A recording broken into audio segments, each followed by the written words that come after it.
ओम नमो नारायण। आप श्रवण करेंगे वैशाख मास महात्म का अध्याय 6।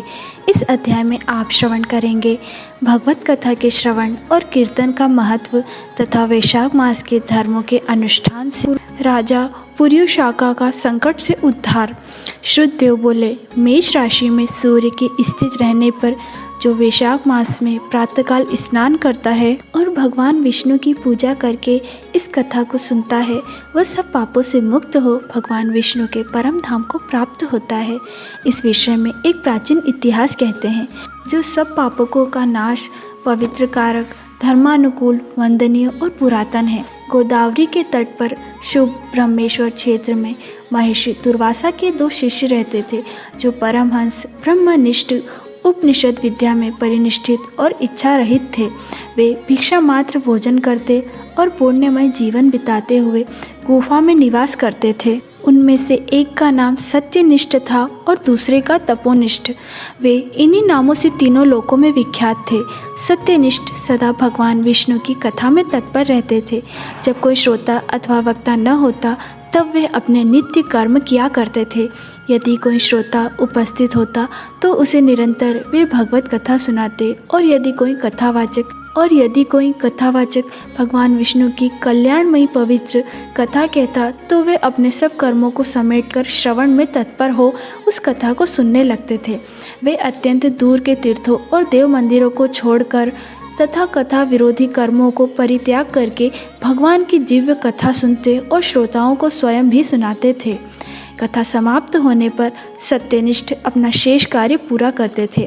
कथा सुनने वाले पुरुष को जन्म मृत्युमय संसार बंधन की प्राप्ति नहीं होती, उसके अंतःकरण की शुद्धि होती है। भगवान विष्णु में जो अनुराग की कमी है वह दूर हो जाती है और उनके प्रति गाढ़ अनुराग होता है। साथ ही साधु पुरुषों के प्रति सौहार्द बढ़ता है।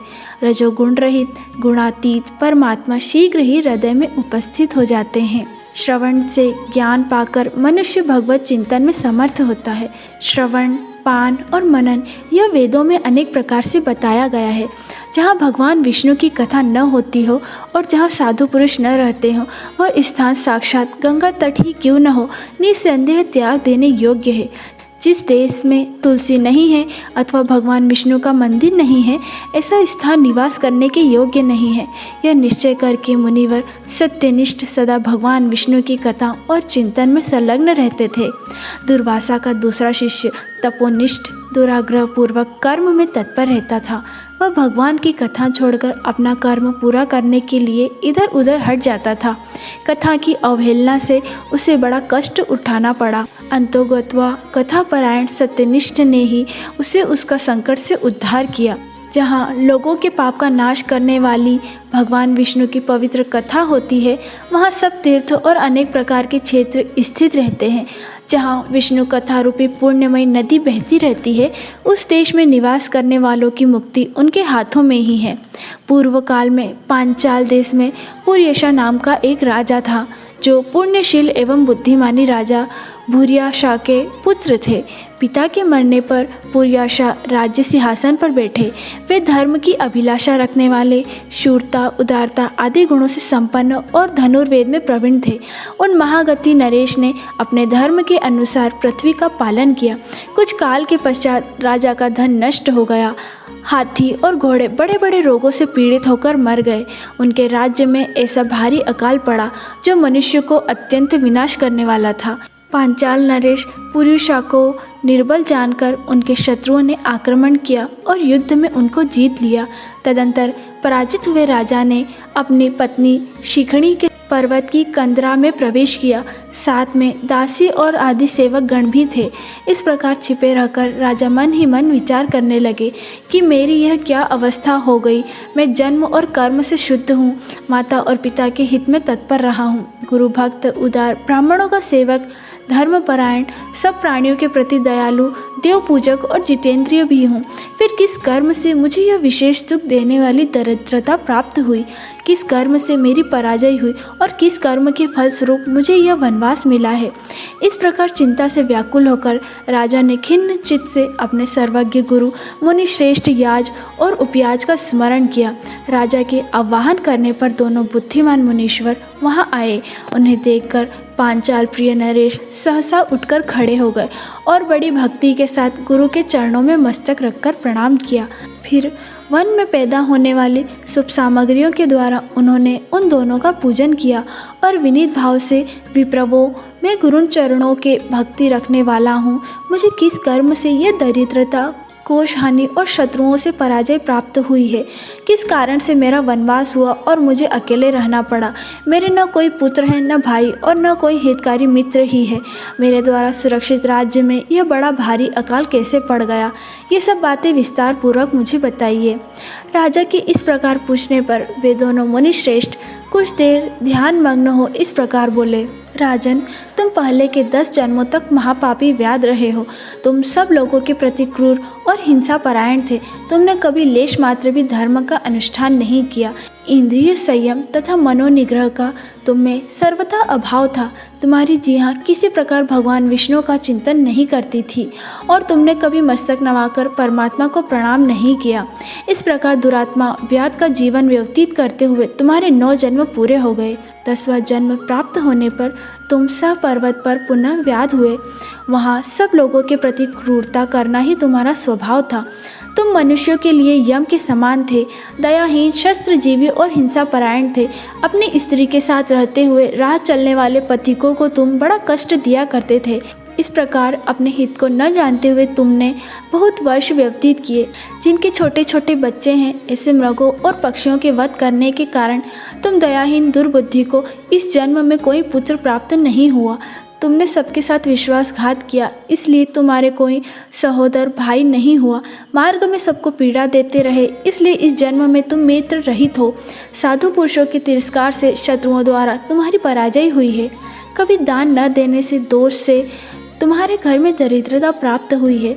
तुमने दूसरों को सदा उद्वेग में डाला, इसलिए तुम्हें दुस्सह वनवास मिला। सबके अप्रिय होने के कारण तुम्हें असहनीय दुख मिला। तुम्हारे क्रूर कर्मों के फल से ही इस जन्म में तुम्हें यह राज्य भी छिन गया है। वैशाख मास की गर्मी में तुमने सर्वार्थवश एक दिन एक ऋषि को दूर से तालाब बता दिया था और हवा के लिए पलाश का एक सूखा पत्ता दे दिया था। बस जीवन में इस एक पुण्य के कारण तुम्हारा यह जन्म परम पवित्र राजवंश में हुआ है। अब यदि तुम सुख, राज्य, धन, धन्य आदि संपत्ति, स्वर्ग और मोक्ष चाहते हो अथवा सायुज्य एवं श्रीहरि के पद की अभिलाषा रखते हो तो वैशाख मास के धर्मों का पालन करो। इससे सब प्रकार के सुख पाओगे। इस समय वैशाख मास चल रहा है। आज अक्षय तृतीया है। आज तुम विधि पूर्वक स्नान और भगवान लक्ष्मीपति की पूजा करो। यदि तुम अपने समान ही गुणवान पुत्र की अभिलाषा करते हो तो सब प्राणियों के हित के लिए प्याऊ लगवाओ। इस पवित्र वैशाख मास में भगवान मधुसूदन की प्रसन्नता के लिए यदि तुम निष्काम भाव से धर्मों का अनुष्ठान करोगे तो अंतःकरण शुद्ध होने पर तुम्हें भगवान विष्णु का प्रत्यक्ष दर्शन होगा। यूँ कहकर राजा की अनुमति ले उन दोनों ब्राह्मण पुरोहित याज और उपयाज जैसे आए थे वैसे ही चले गए। उनसे उपदेश पाकर महाराज पुर्याशा ने वैशाख मास के संपूर्ण धर्मों का श्रद्धापूर्वक पालन किया और भगवान मधुसूदन की आराधना की। इससे उनका प्रभाव बढ़ गया तथा बंधु बांधव उनसे आकर मिल गए। तत्पश्चात वे मरने से बची हुई सेना को साथ ले बंधुओं सहित पांचाल नगरी के समीप आए। उस समय पांचाल राजा के साथ राजाओं का पुनः संग्राम हुआ। महारथी पुर्याश ने अकेले ही समस्त महाबाहु राजाओं पर विजय पाई। विरोधी राजाओं ने भागकर विभिन्न देशों के मार्गों का आश्रय लिया। विजयी पांचाल राजा ने भागे हुए राजाओं के कोष 10 करोड़ घोड़े, 3 करोड़ हाथी, 1 अरब रथ, 10,000 ऊँट और 3 लाख खच्चरों को अपने अधिकार में करके अपने पुरी में पहुंचा दिया। वैशाख धर्म के महात्म से सब राजा पुर्याशा को कर देने वाले हो गए और पांचाल देश में अनुपम सुकाल आ गया।